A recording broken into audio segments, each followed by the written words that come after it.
Ladies and gentlemen, please welcome the 70th United States Secretary of State, Mike Pompeo.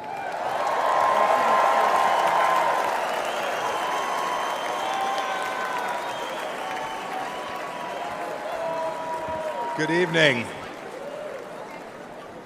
Good evening, my fellow Americans. It's great to be with you. A special shout out to Kansas over there, my good friends from Kansas.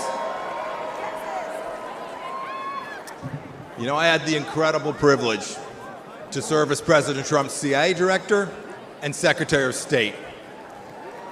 It was my greatest honor to work with him every single day to serve you, the American people. Now you all are paying attention, so you know what the Trump administration achieved, but it's worth going through a few of these accomplishments. Let's start with this. There were no new American wars.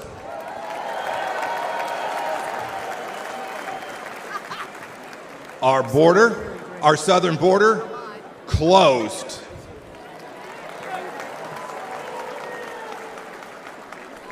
It may seem like a long time ago, but when we took office, there were people's heads being cut off at the beaches. We destroyed ISIS and its caliphate. And you know, here's another fun fact. We never lost our Secretary of Defense for 2 weeks either.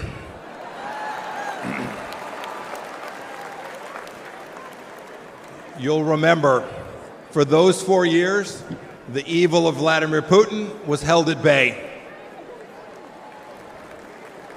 When we walked out, January of 2021, the Iranian regime was afraid, and the people of Israel were strong and secure, and we treated them like the friend and ally that they need to be. Everywhere we went, religious freedom was protected.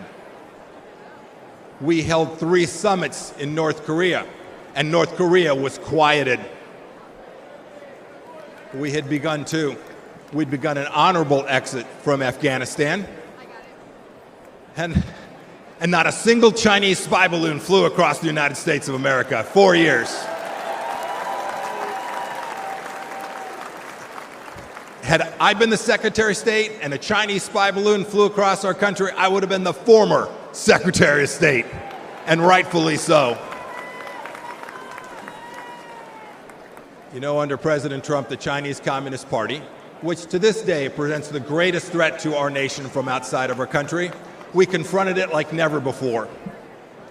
Look, ladies and gentlemen, in short, we put America first every single day.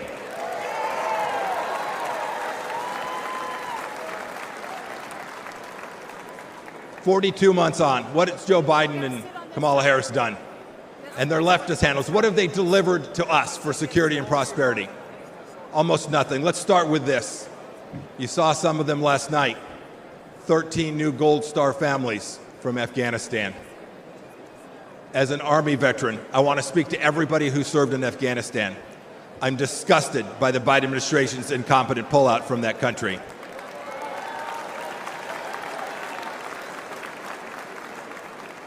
To those of you who served there, know this.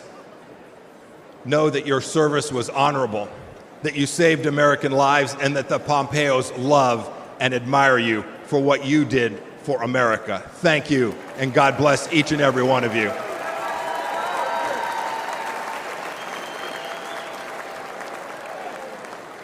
Every one of you has served in uniform, and the families of those, you deserve a president who will not check his watch while he is honoring our fallen brothers and sisters. It was indecent. And of course, it was that very weakness we saw in Afghanistan that prompted Putin's butchery in Ukraine. Last week, we saw what it meant. A children's hospital bombed, innocents killed. It did not have to be. And now, of course, a second war in Gaza. President Biden won't even talk about the fact that Americans are still being held there by the Iranian regime. Contrast that. Contrast that with what we did when Americans were wrongfully held. President Trump sent me to North Korea to bring home 3 American pastors. We brought them home. We brought them home along with dozens of other hostages, and we did so without paying one single penny to the terrorists.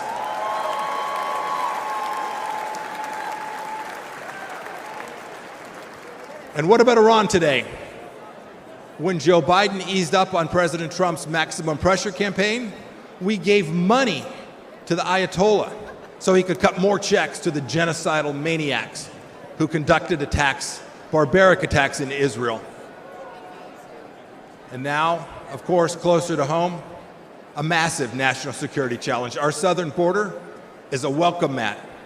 It's a welcome mat for Islamist terrorists, drug dealers, Chinese spies, and violent criminals. Ladies and gentlemen, President Biden sold out our citizens and our security and our sovereignty, and we need to get it back, and I am confident that we will get it back. I had this incredible privilege to serve as your top diplomat. I saw how the world always looks to our nation as the unrivaled example of what a free society should look like. But unfortunately, President Biden struts the global stage. Maybe I should say he shuffles the global stage.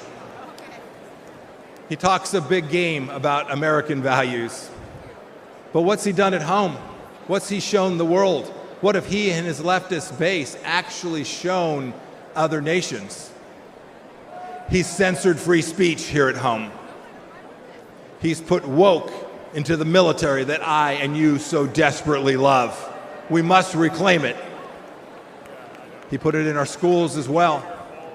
He's weaponized the justice system against our political opponents.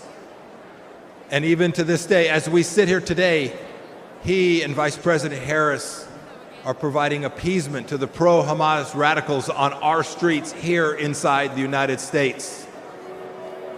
And even worse, today this administration treats illegals better than our own citizens. That is indecent. And the entire administration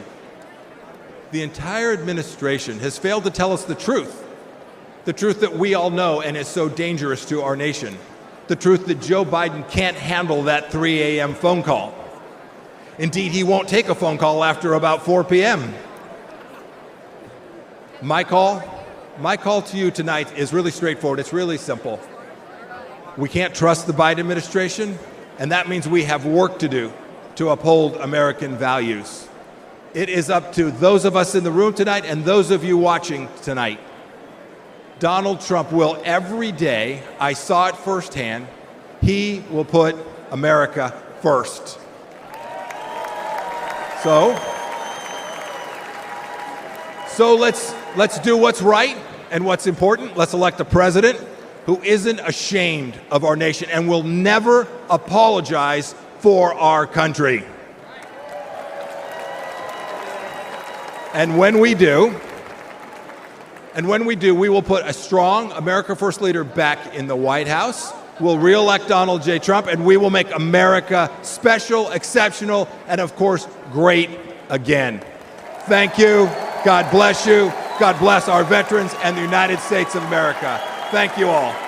Thank you so much. Ladies and gentlemen, please welcome Pastor Lorenzo Sewell from Michigan.